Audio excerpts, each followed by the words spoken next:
शिव स्वरूप शिवकार नमो त्रियोग समालिके। ये छैलाला ग्रंथ का मंगलाचरण है।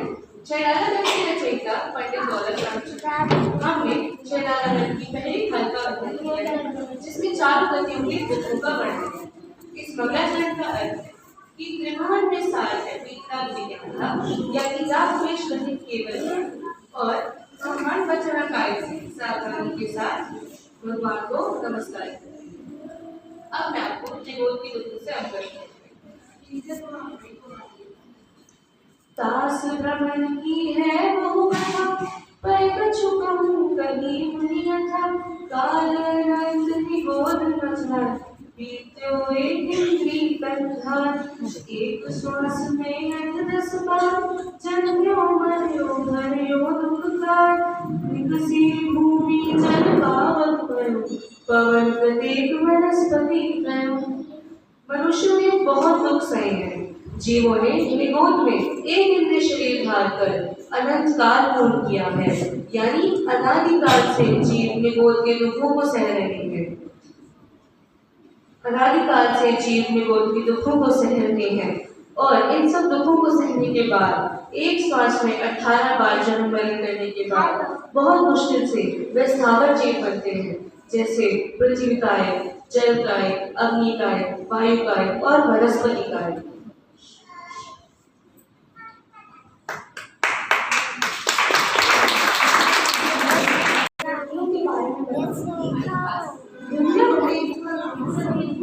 दुर्लभ रही जो जिसका मन क्यों प्रयास नहीं ग्रस्त है लट पीक में लली आदि शरीर दर्द मानो सही रूपे कबू बचेंद्रिय पशु भयो मन पर निपट अज्ञानी भयो सिंह आदि सैनी है निबल पशु हति खायो। जैसे निगोद में दुख ही दुख है, वैसे त्रैश में भी दुख ही दुख है। जैसे चिंतामणि रतन का मिलना अत्यंत दुर्लभ है, वैसे हमें निगोद से निकलकर त्रस पर्याय प्राप्त हो। जैसे हमने बार बार जन्म लेकर कष्ट सहे, हम कभी 2 इंद्रिय जीव बैठ 3 इंद्रिय जीव चींटी और 4 इंद्रिय जीव घोड़ा बने और बार बार कष्ट सहे। और अगर पक्षेंद्रीय पशु बनेगी और सैनी पशु बने तो मन ना होने के कारण दुखी रहे, और अगर सैनी क्रूर शेर बने तो निर्बल पशुओं को मारकर पाप का बंद किया।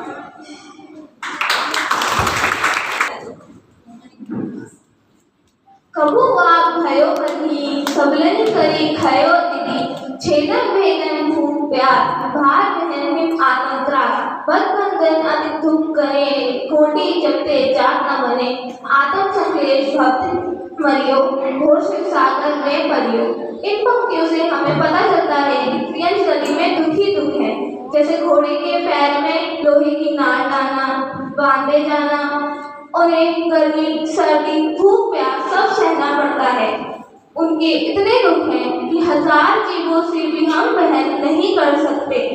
अगर कोई त्रियंश गति में पैदा होकर दुख और संक्लेश भाव से मरता है तो उसको नरक गति का बंध होता है, और नरक गति में भी दुख ही दुख है।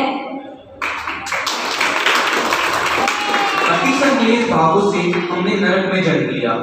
कहा भूमि पर सद दुखिसो बिच्छू से दसे नहीं दिसो ता रात श्रावित वाहिनी कृपि कुल में देह दनी सहमर तरु दल चौथा सिपत्र असी जीव देह विदारे तर्त मेरु समान लोहा गली जाए ऐसी शीत उष्णता खाए। पंडित दौलत राम जी ने इस लोगों के माध्यम से कहा है कि नरक की भूमि में अत्यंत दुख है। नरक की भूमि को स्पर्श करने में इतनी वेदना होती है जितनी तब नहीं होती जब 1000 बिच्छू एक साथ काटते हैं। और वहाँ जो वैतरणीय नदी बहती है वह खून की नदी है और तीरों से भरी हुई है। वहाँ जो सेमर वृक्ष हैं उनके पत्ते तलवार की धार के भांति नारियों को चीर देते हैं। वहाँ इतनी गर्मी है और इतनी सर्दी है कि मेरू पर्वत के समान लोहे का ढेर सर्दियों में जम जाए और गर्मियों में पिघल जाए। पड़े देह के खंड, असुर भिड़ावे दुष्ट प्रचंड, सिंधु नीरते प्यास न जाए, तो पण एक बूंद न लहाए, तीन लोक के नाच दुखाए, मिटे न भूख कणा न लहाए। ये दुख बहु सागर लो सहे,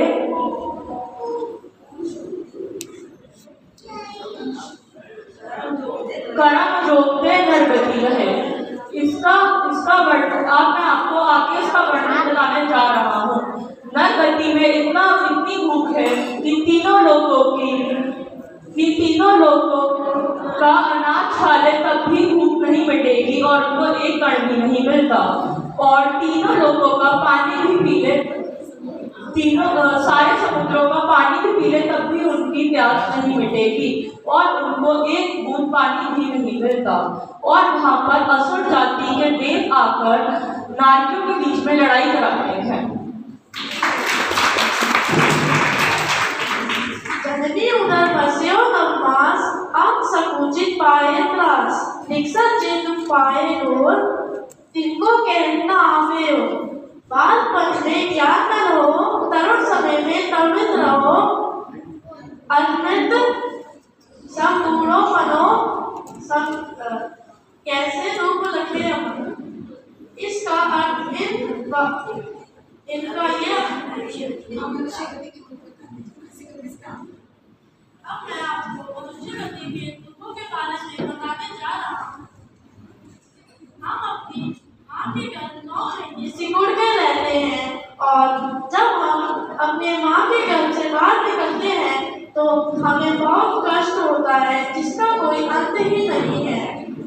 जब हम बाल बने में थे तो हमने ज्ञान नहीं पाया, और जब हम जवान हुए तो हम विषय भोगों में लगे रहे, और जब हम बूढ़े हुए तो हमारी इंद्रियां सही से काम नहीं करती थी, तो हम अपने आत्मा के स्वरूप को कैसे जाने।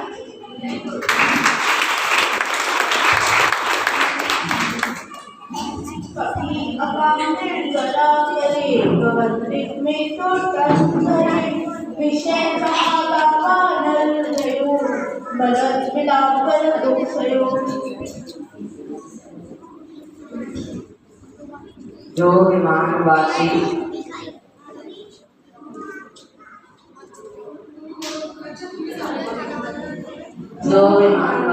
मुँह थाय सम्यक दर्शन बिनु पाए, तहम ते जय थावत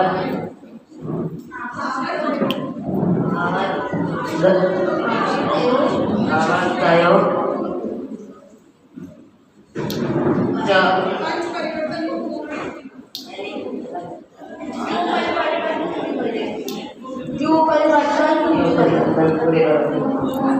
हमने देखा कि मनुष्य बच्चे में दुखी दुखी है, लेकिन अच्छे काम करते हैं जब हम उधर भी दुखी दुखी है। उधर पवनते देव बने भवनवासी, व्यासी और ज्योतिषी। उधर उनको काफी विषय का उपयोग करना पड़ता है, उससे वह अपना विलास खुद ही करते हैं। उधर उनको काफी दुख सहना पड़ता है।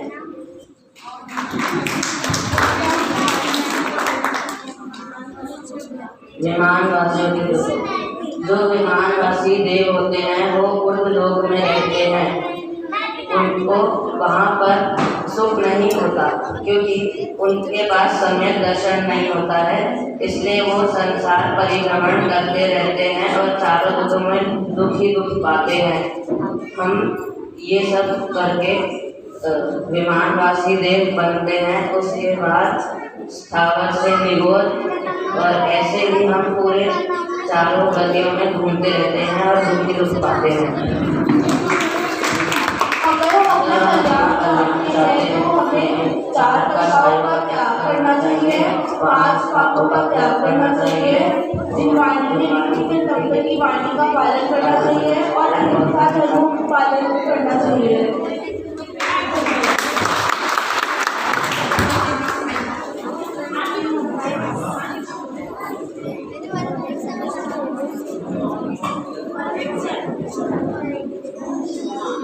ये 6 गुलाब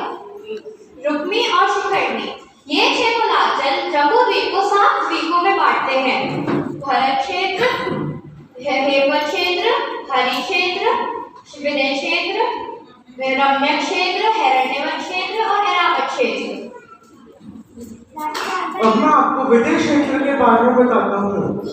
यहाँ पे विदेश क्षेत्र के बीच में एक मेरू पर्वत है जिसको हम सुमेरु पर्वत कहते हैं। इसको हम सुदर्शन मेरू भी कहते हैं। यहाँ पे 4 वन पाए जाते हैं, भद्रसार, नंदनवन, सोमनाथ वन और पांडव। हर वन की चारों दिशाओं में एक एक जन मंदिर होता है, यानी एक वन में 4 जन मंदिर और 4 वन में 16 जन मंदिर।